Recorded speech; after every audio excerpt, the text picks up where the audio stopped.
ये उस दौर की बात है जब इंसानियत की इब्तिदा हो रही थी। ये जमीन अभी नई नई थी, ना शहर थे ना सल्तनतें थीं, मगर दिलों के अंदर जज्बात जाग चुके थे, मोहब्बत भी, हसद भी। और फिर एक ऐसा लम्हा आया जिसने तारीख का रुख बदल कर रख दिया। तुम मेरा हक नहीं मार सकते। ये कहानी है दुनिया के पहले कत्ल की।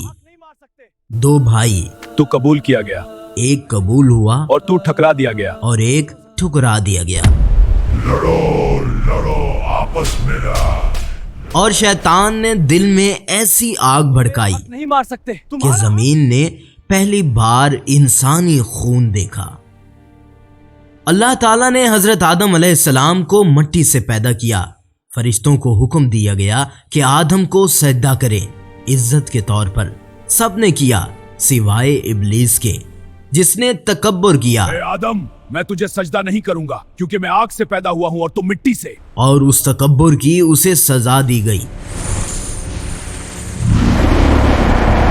अब मैं सबको वर्गलाऊंगा, कोई मेरे जाल से बच नहीं सकता। यही मेरा मुकद्दर है। कयामत तक के लिए आदम को जन्नत में रखा गया। एक दरख्त के करीब न जाने का हुक्म दिया गया। शैतान ने बहका दिया। उन्होंने उस दरख्त का फल चख लिया। ये नाफरमानी जानबूझकर बगावत नहीं थी, बल्कि भूल और इंसानी कमजोरी थी। फौरन तौबा कर ली। अल्लाह ने तौबा कबूल की, मगर इम्तिहान के लिए जमीन पर भेज दिया गया। आदम को जमीन पर भेज दिया गया। हव्वा को आदम अलैहिस्सलाम से पैदा किया गया ताकि वो उनकी साथी हों। इंसानियत की इब्तिदा उन्हीं दोनों से शुरू हुई। यहीं से आदम और हवा के जरिए जिंदगी शुरू होती है। उनके बच्चे कौन थे?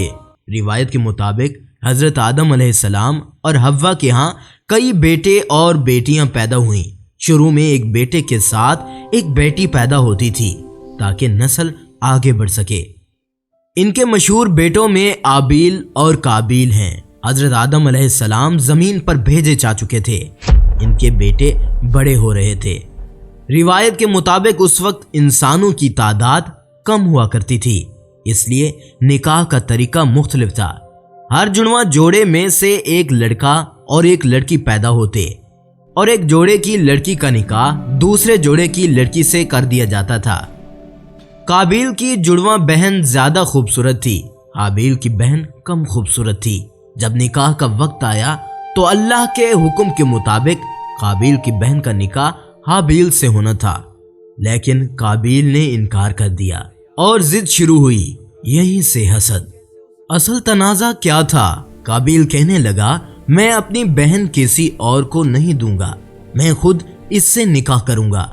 ये मुकर्रर करदा हुक्म के खिलाफ था। हजरत आदम अलैहिस्सलाम ने फैसला अल्लाह पर छोड़ दिया और दोनों से कहा, तुम दोनों कुर्बानी पेश करो, जिसकी कबूल होगी वही हक पर होगा। हाबील पेशा से चरवाहा था। इसने दिल से इखलास के साथ बेहतरीन भीड़ अल्लाह की राह में कुर्बान कर दी। काबील किसान था। इसने खराब और कम दर्जे की फसल कुर्बानी में पेश कर दी। कुरान करीम में आता है, अल्लाह सिर्फ मुत्तकी लोगों की कुर्बानी कबूल करता है। आसमानी निशानी के तौर पर आग नाजिल हुई और हाबील की कुर्बानी को जलाकर कबूल कर लिया। काबील की कुर्बानी वैसे ही रह गई, यानी कबूल ना हुई। हसद ने आग लगा दी।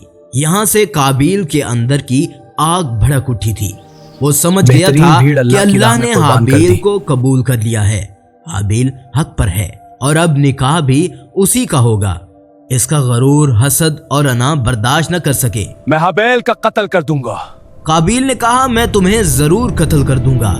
हाबील का जवाब सब्र और तकवा था। हाबील ने क्या कहा? कुरान करीम में सूरत मायदा में है, अगर तुम मुझे कत्ल करने के लिए हाथ बढ़ाओगे तब भी मैं तुम्हें कत्ल करने के लिए हाथ नहीं उठाऊंगा, क्योंकि मैं अल्लाह से डरता हूं।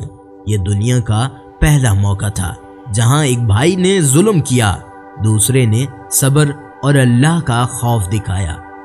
आखिरकार हसद ने काबील को अंधा कर दिया था। इसने हाबील को कत्ल कर दिया।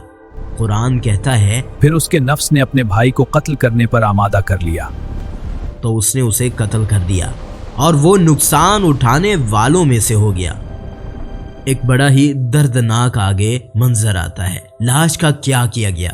قتل کے بعد قابیل پریشان ہو گیا تھا، اسے پتہ ہی نہیں تھا کہ لاش کے ساتھ کیا کرنا ہے۔ روایت میں آتا ہے اللہ نے ایک کوا بھیجا جو زمین کھود کر اپنے مردہ ساتھی کو دفن کرنا سکھا رہا تھا۔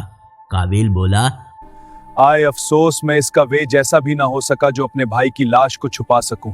ہائے افسوس میں اس کوے جیسا بھی نہ ہو سکا کہ اپنے بھائی کی لاش چھپا دیتا۔ اصل وجہ قابیل اور حابیل کے جھگڑے کی جڑ میں یہ چیزیں تھیں: حسد، نافرمانی، تکبر اور تقوی کی کمی۔ اسی واقعے کے بعد اللہ نے فرمایا جس نے ایک بے گناہ کو قتل کیا گویا اس نے پوری انسانیت کو قتل کیا، یعنی یہ صرف دو بھائیوں کا واقعہ نہیں تھا، یہ پوری انسانیت کے لیے تنبیہ ہے۔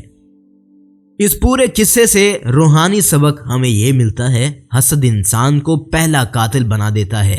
اللہ نیت دیکھتا ہے، چیزوں کی قیمت نہیں۔ تقوی والا ظلم کے جواب میں بھی صبر کرتا ہے۔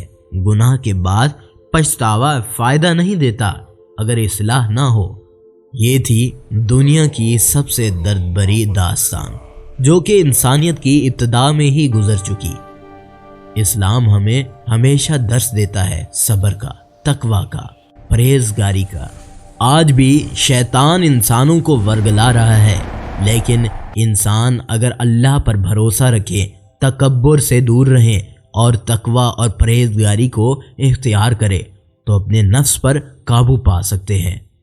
تو آپ کو یہ واقعہ کیسا لگا؟ اگر اچھا لگے تو چینل کو سبسکرائب کیجیے۔ شکریہ۔